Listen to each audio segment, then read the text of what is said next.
Halo guys, selamat siang. Bertemu kembali dengan saya Jupri Banurea, dan kesempatan ini saya ingin mengajak saudara-saudara semuanya untuk berdiskusi mengenai budidaya ternak ayam beserta juga manfaat daging ayam untuk kesehatan tubuh kita. Terlebih pada kondisi saat sekarang ini, kita dituntut untuk meningkatkan daya tahan tubuh untuk mencegah penularan virus corona.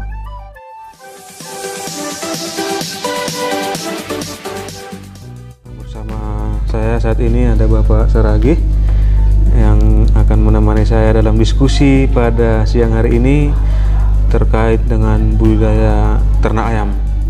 Nah, ternak ayam kampung ini memang sangat diidolakan oleh masyarakat, bukan cuma di Raya ataupun di Simolungi, tapi seluruh Indonesia, Koda. Karena nilai ekonomisnya yang tinggi, kemudian pemeliharaan yang gampang, serta lebih tahan terhadap penyakit. Itulah yang membuat ternak ayam kampung ini begitu diminati di Indonesia. Terlebih saat sekarang masyarakat itu dihimbau untuk tidak keluar rumah kecuali terpaksa. Nah, inilah kesempatan kita untuk melakukan budidaya ternak ayam, karena bisa dipelihara hanya di ukuran lahan yang 5x3 misalnya, sudah bisa kita beternak ayam sebanyak kurang lebih 200 ekor, bahkan bisa sampai 300 ekor dengan membuat kandangnya itu sistem baterai ataupun bertingkat ya. Nah, seperti saya sendiri itu sedang memelihara ayam kampung, itu jumlahnya sekitar 350 ekor. Itu umurnya bertahap supaya nanti penjualannya tidak kewalahan kita. Jadi saya buat itu per 1 bulan. Misalnya per 1 bulan saya pelihara 100, kemudian nanti di bulan berikutnya saya pelihara 100, nah, sampai di bulan ketiga 100. Jadi setiap bulan kita bisa ada panen. Nah, jadi kalau Bapak Buddha sudah pernah pelihara ayam?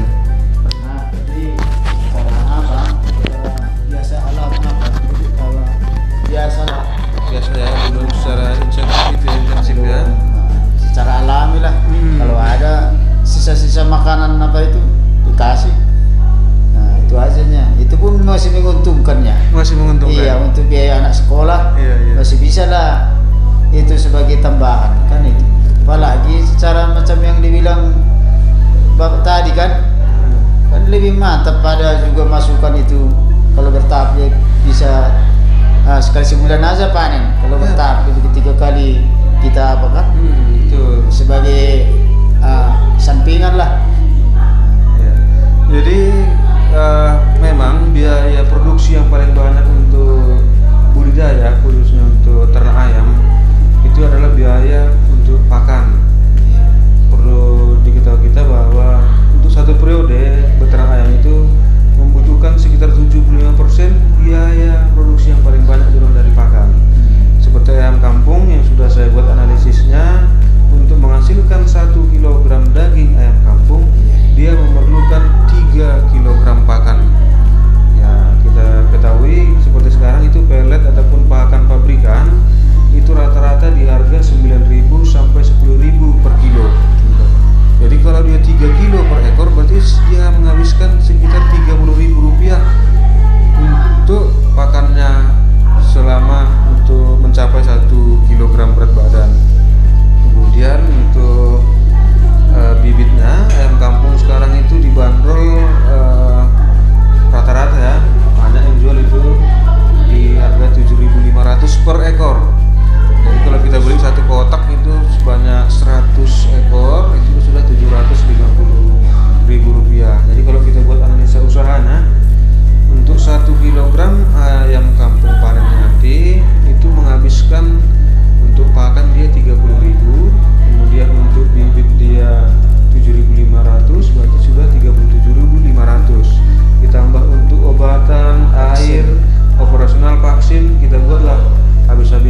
menyajikan itu hanya di harga 5.500 sampai 6.500. Kita sudah hemat 3.500 per kilogram.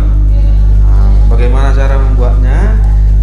Nanti bisa disaksikan di postingan-postingan saya yang ada di channel YouTube yang di bawah ini. Juga menyampaikan bahwa mari sering-sering makan daging ayam, jangan takut. Daging ayam itu adalah sumber protein yang bagus sekali untuk kesehatan kita. Ada beberapa manfaat daging ayam yang harus saya bagikan kepada kawan-kawan semua. Yang pertama adalah untuk membantu pembentukan otot daging tubuh kita ini. Jadi protein yang ada dalam daging ayam itu sangat baik untuk membantu meningkatkan pertumbuhan dan pembentukan otot kita. Kalau otot kita sehat, maka kita pun akan memiliki kekuatan untuk melakukan aktivitas kita yang tidak gampang sakit. Kemudian biasanya pembentukan otot ini sering dipakai adalah untuk orang-orang yang ikut gym itu, binaraga supaya bentuk ototnya itu semakin sempurna, maka disarankan untuk banyak mengkonsumsi protein. Sebenarnya banyak sumber protein, bisa dari kacang-kacangan, bisa dari ikan, dan juga dari daging ternak. Salah satunya adalah dari ternak ayam.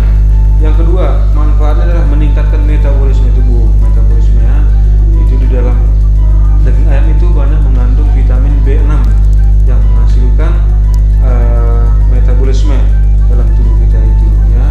Karena B6 itu berfungsi untuk mendorong enzim dalam tubuh kita sehingga kesehatan kita akan semakin bagus. Yang ketiga, mengatur kadar kolesterol. Jadi banyak pendapat-pendapat yang salah mengenai ternak ayam, daging ayam, bahwa makan daging ayam bisa menyebabkan kolesterol. Itu adalah pendapat yang salah dan keliru. Yang benar adalah bahwa dengan memakan daging ayam secara tepat, ya, jangan pula kita terus makan 1 ekor 1 hari. Nah, itu akan tidak benar juga. 1 potong saja 1 hari sudah cukup. Ya, memang daging ayam ini sangat enak sekali, dan kita juga harus pintar untuk mengaturnya. Ya, mari kita makan daging ayam ini secara berimbang. Sebenarnya cara untuk memasak daging ayam ini pun ada 2 yang sebenarnya paling tepat. Yaitu pertama dengan merebus ataupun bukan digoreng, ya, karena kalau kita menggorengnya maka akan keluarlah juga lemak-lemak jahat itu, ya. Kemudian yang berikutnya, yang keempat, dapat mengurangi gejala sindrom pramenstruasi. Wah, ini khususnya untuk perempuan, ya. Magnesium yang terkandung di dalam daging ayam ini mampu melawan beragam perubahan suasana hati yang umumnya dialami oleh wanita. Maksudnya suasana hati bukan hati organ tubuh, bukan, tapi suasana hati, ketenangan jiwa kita ini. Jadi pernah tidak Bapak udah itu membayangkan kalau makan daging ayam rasanya senang sekali? Senang. Iya, daging ayam gitu kan? Iya, dibandingkan makan ikan-ikan yang lain. Atau sesama ayam aja lah. Kalau misalnya ayam buras dibandingkan dengan ayam ras ataupun ayam poto, kalau kita bilang itu, ya, ayam beraging itu, pasti lebih bahagia kita makan daging ayam kampung. Ya, pasti. Rasanya pun jauh lebih enak lah. Rasanya lebih enak. Ya, ini memang dari segi tekstur dagingnya yang kalau kita lihat bisa kita cabut-cabut gitu, ya. Dia padat, tidak lemar. Jadi itulah kelebihan daging ayam yang memang bisa dimasak berbagai macam cara. Berbeda dengan ayam potong lainnya. Kalau ayam potong itu umumnya cara masaknya dengan digoreng maupun disemur. Kemudian yang kelima, mengkonsumsi daging ayam itu dapat menghilangkan stres, ya, itu sekali. Dapat menghilangkan stres. Kenapa bisa seperti itu? Karena di dalam daging ayam itu mengandung vitamin B15 dan triptofan yang ada pada daging ayam untuk menghilangkan stres. Ya, sebenarnya tubuh kita ini dipengaruhi oleh berbagai macam hormon dan vitamin. Ketika hormon kita cukup, kemudian vitamin dalam tubuh cukup, maka pikiran kita pun akan semakin senang. Nah, inilah yang dapat memberikan efek tenang pada saat manusia menikmati kehidupannya, sehingga dapat memperbaiki suasana hati yang tadi, ya, dapat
dikeluarkan melalui keringat, melalui air kencing, melalui kotoran, atau disebut dengan ekskresi. Baru yang berikutnya adalah untuk mengurangi ataupun mencegah penyakit Alzheimer. Wah, ini Alzheimer ini adalah yang mempengaruhi fungsi otak. Artinya kalau kita kekurangan protein, otak kita itu bisa menjadi lemot, lambat, ya, sehingga kalau diajak diskusi kadang kita kurang gizi lah. dibilang kurang gizi karena kita apa namanya itu ya, loading nih bilang. Jadi kalau kita bicara dengan orang yang loading nggak nyaman, pasti nggak nyaman. Kita sudah sampai di mana, tapi dia masih berpikir. Orang sudah ketawa, dia masih belum ketawa, ya terlambat tertawanya.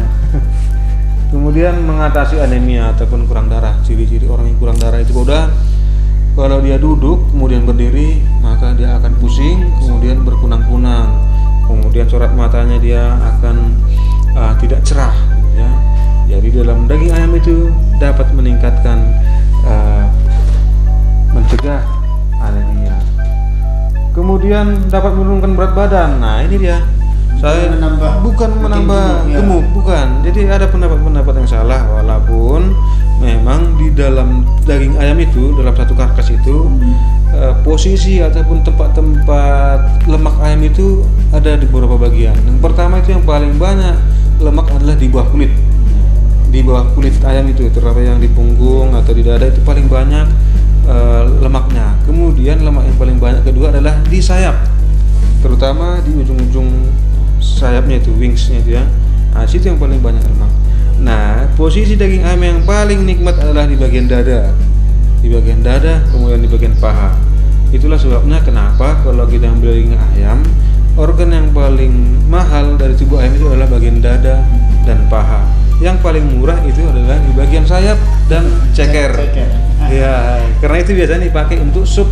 Yes, ceker pun bisa ya, sup juga itu. Untuk sup, ya, ceker itu untuk sup. Nah, begitu. Yang nggak boleh dimakan dari ayam adalah bulunya, kemudian kukunya, kemudian kotorannya itu tidak boleh dimakan karena tidak baik untuk kesehatan. Seperti itu ya Pak. Ya, jadi demikian tadi diskusi kita mengenai ternak ayam kampung dan manfaat daging ayam kampung dalam tubuh kita. Ya, semoga diskusi kali ini ada manfaatnya untuk para pendengar semuanya. Dan jika ingin berdiskusi, silakan mengisi komen Anda di kolom komentar video yang ada di bawah video ini. Salam peternakan.